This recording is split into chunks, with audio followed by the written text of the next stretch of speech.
Hey guys, welcome back. I've missed you guys. I really did. I really did. I mean, seriously, no one, I'm just saying. So much love to you guys.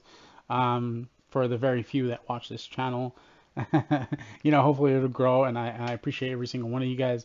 Um, have a lot of things kind of going on in the background and kind of stuff, just happening. So bear with me while I kind of again continue to get this ball rolling.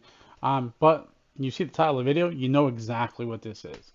You know how I stand on kind of with Tate a little bit. Like I said before, I don't agree 100% with everything, but with Pierce Morgan, good dude. I'm kind of 50-50 on the fence with him sometimes though, because he does ask a lot of loaded questions. He tries to get those gotcha moments sometimes. But what I do enjoy is he kind of drills at first, and then he kind of just rolls it back a little bit, right? And will ask more detailed, thorough questions to get a more nuanced answer from his guest, kind of like he did with Jordan Peterson.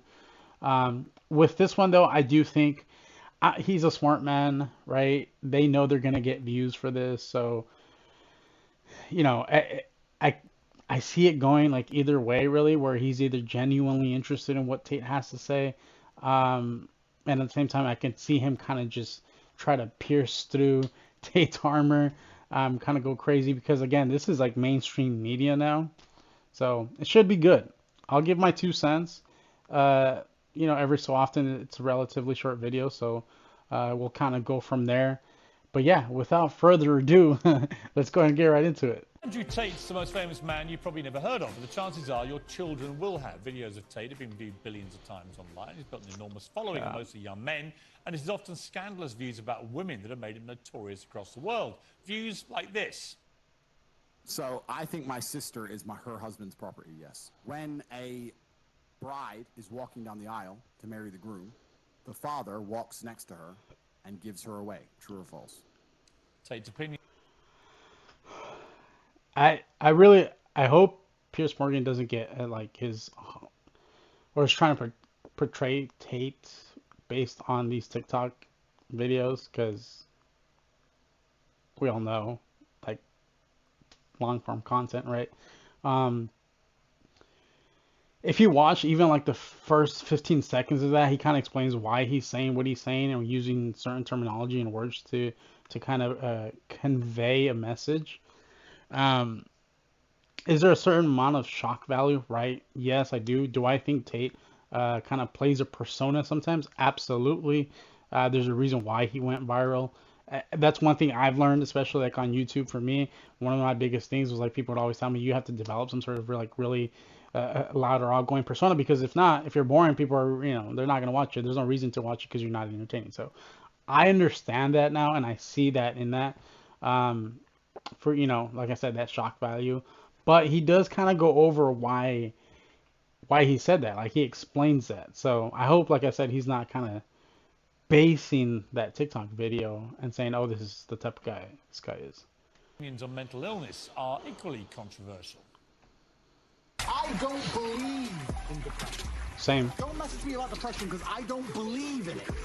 If you're asleep in your bed in the middle of the night and you hear a noise and you believe in ghosts, now you're afraid. But if you don't believe in ghosts, it's the wind and you go back to sleep. You give the ghosts power by believing in them. I agree. I used to believe things like that for myself. Um, And even if you don't agree with the statement, like just the idea of it, again, just like extrapolate that and take that ideology and base it onto other aspects of your life. For example, if you believe you're a winner, right? You are whatever you believe you are. For example, if you believe you're good enough, then you will be. If you believe like you're not good enough, that's also true, right? Whatever you think will always be true.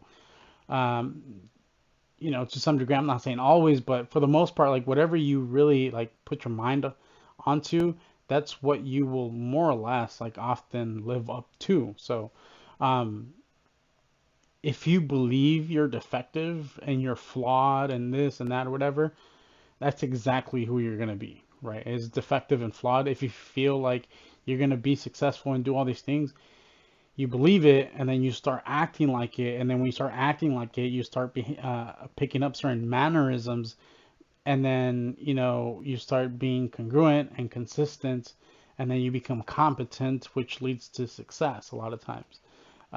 So it's it falls back on the whole like fake it till you make it, right? But again, me personally, do I believe in clinical depression sometimes where like there's just no absolutely mental capability to feel otherwise? Absolutely. Of course, I do. That's a very small percentage, I think, of the population. I don't think it affects people like social media. Say like you see people posting all the time like, oh, I'm depressed or I'm going through this, and oh my God, this depression, yada yada yada. Sometimes it's not even that. Like you're doing a disservice by for people who really believe in that stuff, or sorry, people who really go through that stuff and suffer through it. You're doing a disservice to them because you're kind of watering it down in my perspective. That's my personal opinion. So again, I hope he's not kind of taking those clips and judging based off that, but we'll see. I can't wait till the whole interview comes out because we'll do that video for sure. Well, this summer, every major social media platform banned Tate amid a global backlash and concerns about terrible. his influence on the young people who watch him.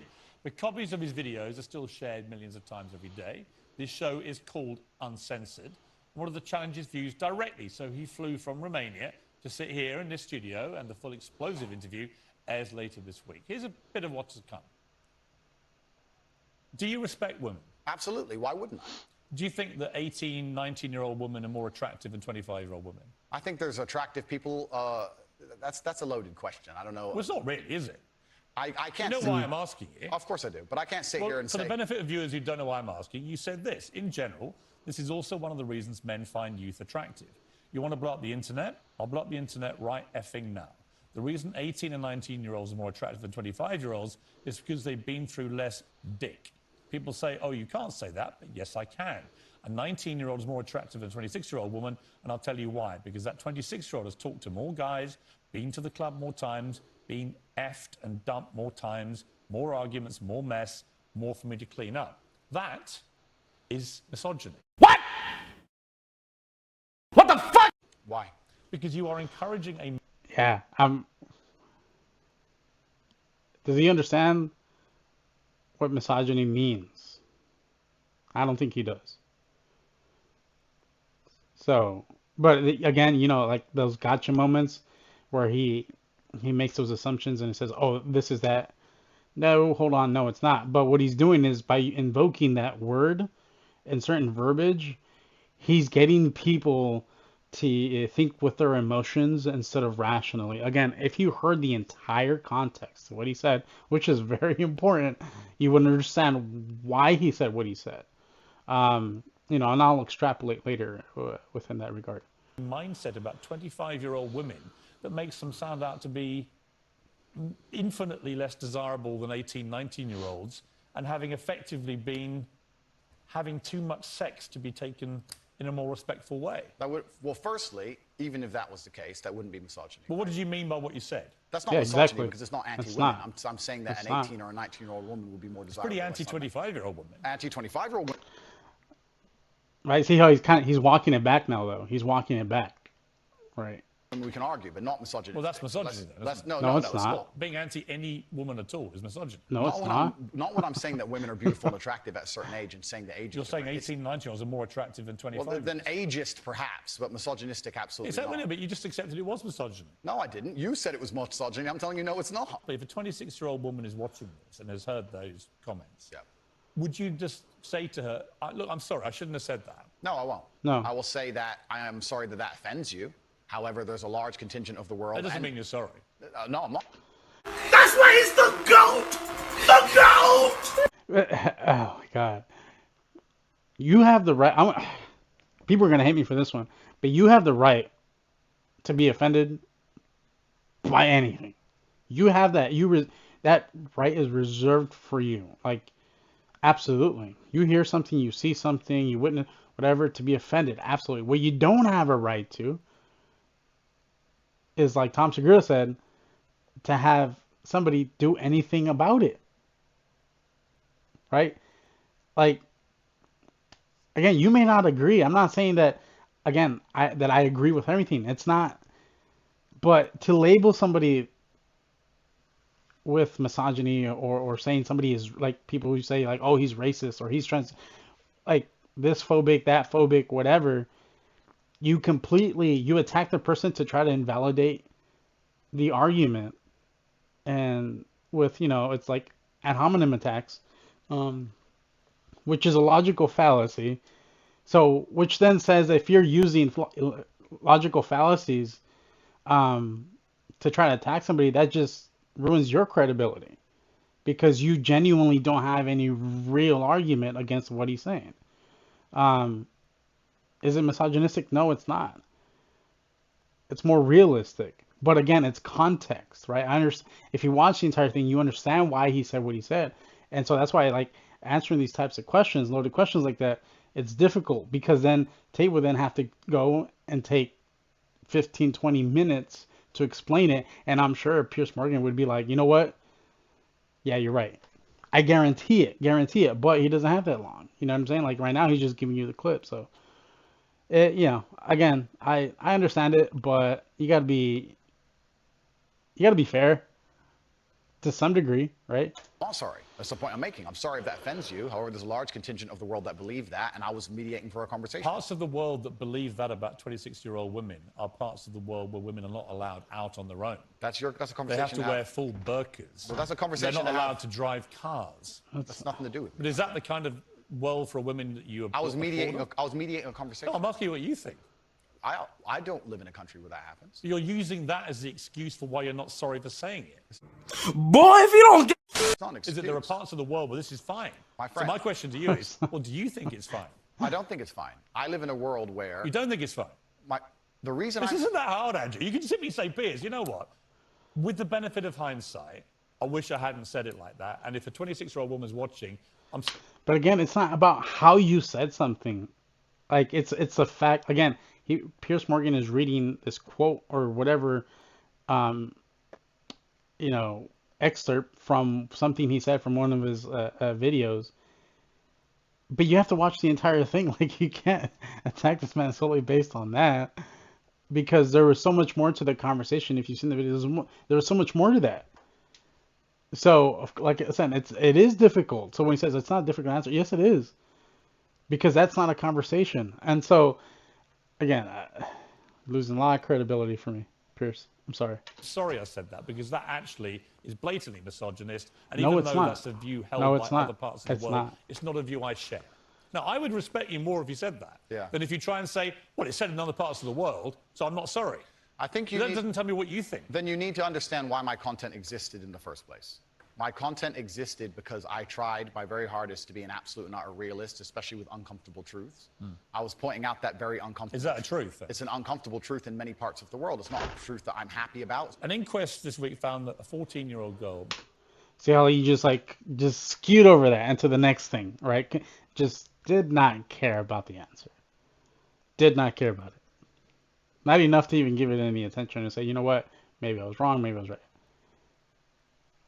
I'm just saying, right? Do I understand what Tate's saying? Absolutely, I do, because put yourself in. Just think about it and extrapolate it a little bit from what he's saying. Put some context on it.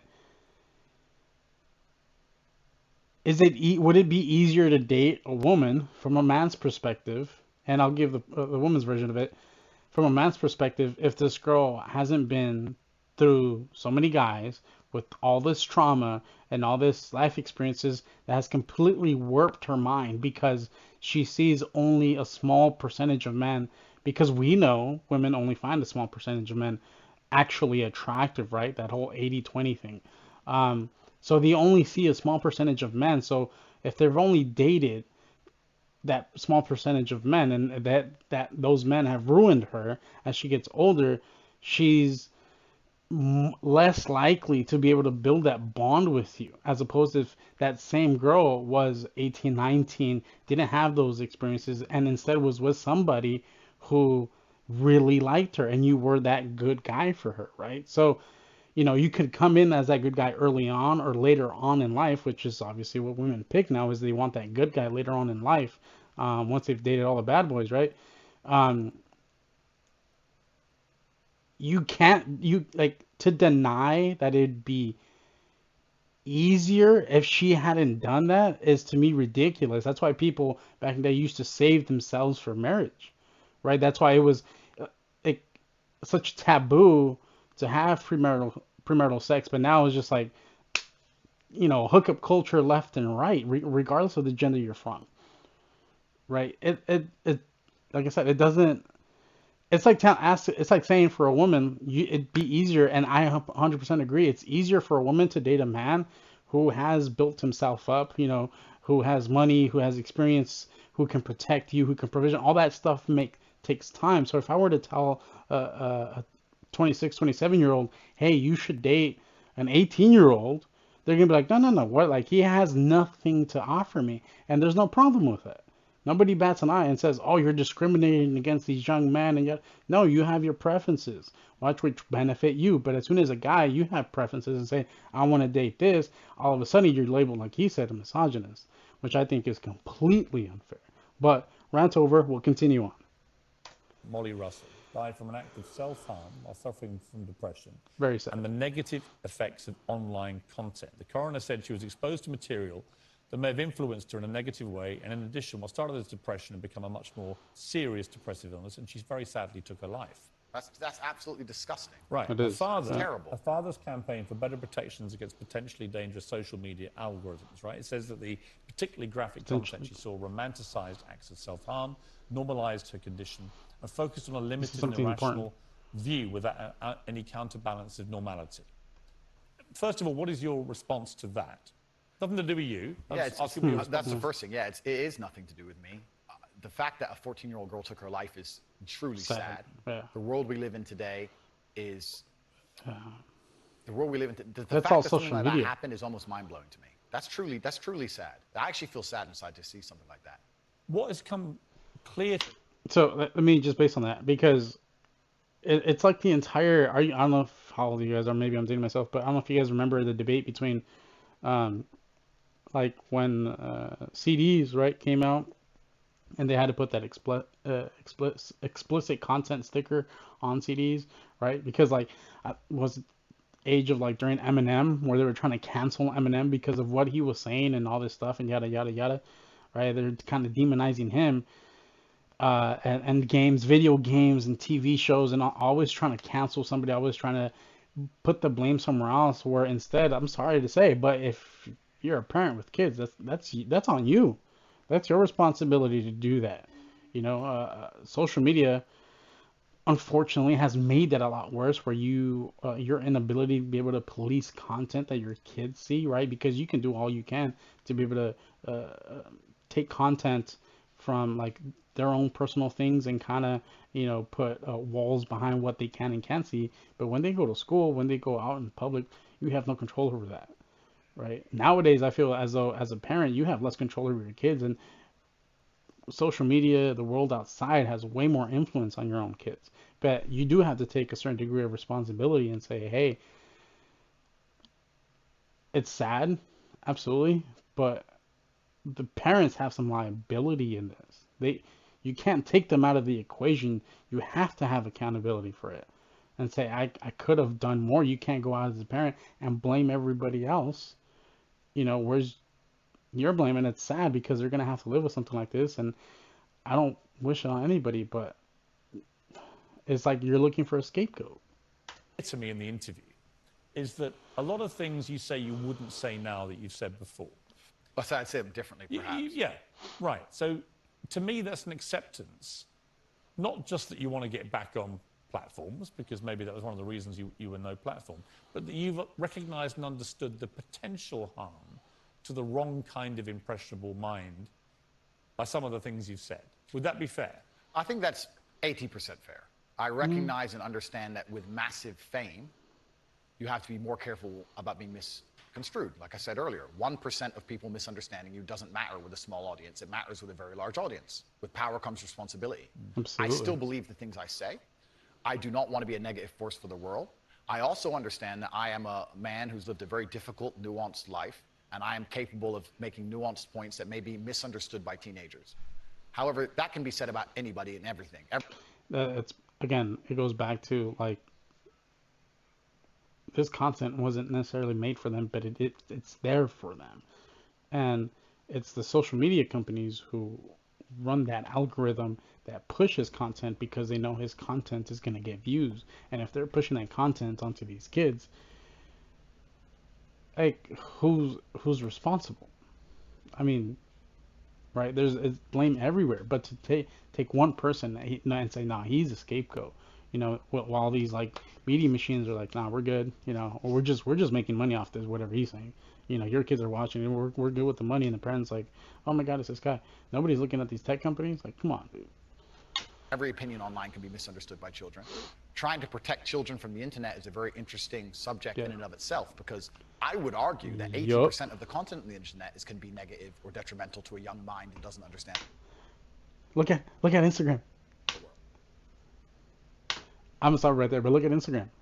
It's like soft porn galore, right? You go on there, on anybody's feed, and it's just booty and breasts everywhere, see-through tops and girls, all this stuff, like promoting OnlyFans adult content all the time. You know, these influencers, like where all they show is like their body to get clicks and views and all that stuff, and they push that forward because it gets clicks, it gets views, and you're pushing that on kids too. You don't care about them then, right? You don't care about having kids become addicted to that type of content, and we'll call it prawn and all this stuff, you know, and promoting, like I said, these OnlyFans sites and everything. There's not an issue then. It's okay. It's fine. But with something like this, then you need a scapegoat. I don't know. It's a little longer because I had to go on these rants, but I had to. I really feel like I had to. Let me know what you guys think. Agree, disagree? Did he have good points? Whether Tate or Morgan or myself, do you disagree? Comment, like, subscribe, share the video. You know, help me out. Yeah, like I said, I'd love to talk to somebody. If you guys have like difference of opinions or anything, I'm sure we can set up like a live or do like a live discussion, which would be great. I enjoy having conversations. So yeah, once again, thank you guys for stopping by, and have a good week. Peace out.